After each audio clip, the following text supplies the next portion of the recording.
Un collégien de 14 ans est soupçonné d'avoir tenu des propos homophobes avec incitation au suicide vis-à-vis d'une adolescente en pleine transition de genre.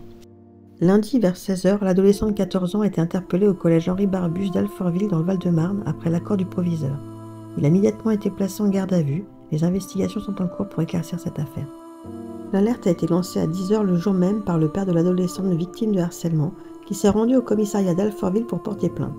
Sa fille de 15 ans, qui vient d'entamer sa transition de genre, a reçu sous un de ses posts Instagram de nombreux messages homophobes émanant d'un jeune garçon, certains d'une violence inouïe l'incitant à mettre fin à ses jours. Les parents ont également été reçus par le proviseur afin de les prévenir de la situation le matin même du dépôt de plainte. Compte tenu de la nature des propos, le parquet a été avisé et a délivré le jour même une ordonnance de comparution immédiate de l'élève. Celui-ci, qui était au collège, a été interpellé à 16 h et menotté à la vue de tous ses camarades. Il semble surprenant que des policiers puissent procéder à ce type d'intervention d'un élève en classe. La méthode interroge le rectorat comme les parents d'élèves. Au cours de sa garde à vue, le collégien a reconnu les faits et a exprimé des regrets.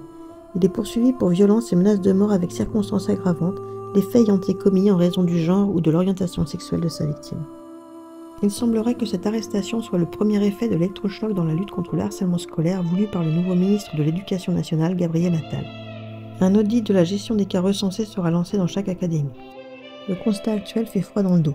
6 à 10% des élèves subiraient une forme de harcèlement et 800 000 à 1 million d'enfants en seraient victimes chaque année en France. Le harcèlement scolaire a été déclaré grande cause de l'année.